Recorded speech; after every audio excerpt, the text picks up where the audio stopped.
Imagine करो एक वक्त था जब कुछ भी एग्जिस्ट नहीं करता था। ना स्टार, ना प्लैनेट्स, ना गैलेक्सी, ना टाइम और ना ही स्पेस। सिर्फ एक इन्फिनिटी डार्कनेस थी। और फिर 13.8 बिलियन ईयर्स पहले एक मोमेंट आया जो सब कुछ बदल गया। उस मोमेंट को हम कहते हैं बिग बैंग। बिग बैंग एक नॉर्मल एक्सप्लोजन नहीं था, ये एक कॉस्मिक बर्थ था। एक सिंगल पॉइंट जिसमें पूरे यूनिवर्स का मैटर और एनर्जी कंप्रेस्ड था, एकदम सडनली एक्सपैंड हुआ। उस एक्सप्लोजन ने टाइम और स्पेस को जन्म दिया। यानी बिग बैंग से पहले ना टाइम था, ना जगह थी और ना ही कुछ और। बस एक अनइमेजिनेबल एनर्जी थी जो एक सेकंड में स्प्रेड हो गई और शुरू हुआ यूनिवर्स का सफर। शुरू के कुछ लाख सालों तक यूनिवर्स गर्म गैसेस और टिनी पार्टिकल्स का एक समुद्र था। जैसे जैसे टेम्परेचर कम होता गया, ये पार्टिकल्स कंबाइन होते गए, हाइड्रोजन और हीलियम्स एटम बने। ये एटम्स ग्रेविटी के अंडर इकट्ठे होते गए और फिर बना एक पहला स्टार। स्टार सिर्फ लाइट्स नहीं देते, उनके अंदर न्यूक्लियर फिशन होती है जिसमें हाइड्रोजन हीलियम में कन्वर्ट होता है और इसमें एनर्जी रिलीज होती है। यही प्रोसेस स्टार्स को शाइन करने देता है और इस फिशन के अंदर बनने लगता है हैवियर एलिमेंट जैसे कार्बन, ऑक्सीजन और आयरन। जब बड़े स्टार्स अपना फ्यूल खत्म कर देते हैं, वो सुपरनोवा में एक्सप्लोड करते हैं। उस एक्सप्लोजन से ये हैवियर एलिमेंट यूनिवर्स में स्प्रेड होते हैं और वही एलिमेंट एक दिन प्लैनेट बनते हैं। और लाइफ के बिल्डिंग ब्लॉक्स भी वहीं से आते हैं। मतलब हम सब के अंदर जो कार्बन और ऑक्सीजन है वो पहले किसी स्टार्स के अंदर बने थे। साइंस के मुताबिक हम लिटरली स्टार डस्ट से बने हैं। जब हम आसमान की तरफ देखते हैं तो काउंटलेस स्टार्स दिखने को मिलते हैं, तो हमें लगता है ये सिर्फ इन्फिनिटी है। लेकिन रियलिटी ये है कि स्टार्स ग्रुप में होते हैं जिनको हम गैलेक्सीज कहते हैं। एक गैलेक्सी में बिलियंस ऑफ स्टार्स होते हैं। हमारी गैलेक्सी का नाम मिल्की वे है, जिसमें छोटी सी जगह पर हमारा सोलर सिस्टम एग्जिस्ट करता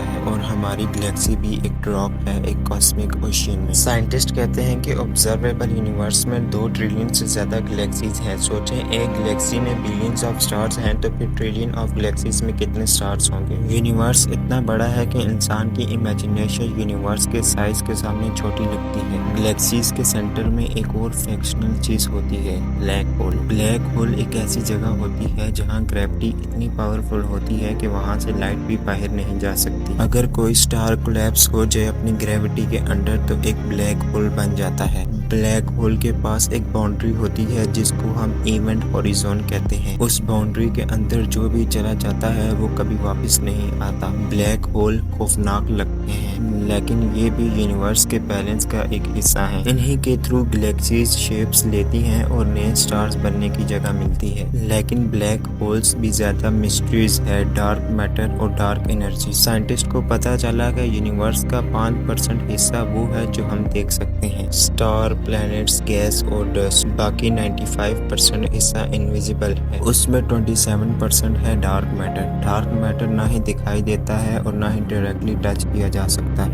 लेकिन इसका ग्रेविटेशनल पुल गैलेक्सी को एक साथ होल्ड करके रखता है। अगर डार्क मैटर ना होता तो गैलेक्सी एकदम बिखर जाती। और फिर है डार्क एनर्जी जो यूनिवर्स का 68% हिस्सा बनाती है। ये एक फोर्स है जो यूनिवर्स को कंटिन्यूसली एक्सपेंड कर रही है। पहले साइंटिस्ट सोचते थे कि एक दिन यूनिवर्स एक्सपेंड होते होते रुक जाएगी, लेकिन अब हमें पता चला कि एक्सपेंशन रुकने वाला नहीं है बल्कि और तेजी से होती जा रही है। Dark energy is the biggest mystery in physics. कोई नहीं जानता था कि ये क्या है, बस यही समझ आ रहा था कि ये एक रीजन है यूनिवर्स के रिपीटेड एक्सपेंशन का। मॉडर्न टेलीस्कोप जैसे हबल और जेम्स वेब ने हमें और दूर तक देखने की एबिलिटी दे दी है। हबल ने हमें हजारों गैलेक्सीज दिखाई जो बिलियंस ऑफ ईयर्स पुरानी हैं। जेम्स वेब टेलीस्कोप हमें और पहले के मोमेंट्स में ले जा रहा है, बिग बैंग के क्लोज तक। ये टेलीस्कोप एक तरह की टाइम मशीन है जो हमें पास्ट की जानकारी देती है। इंसान की जर्नी स्पेस में भी शुरू हो गई है।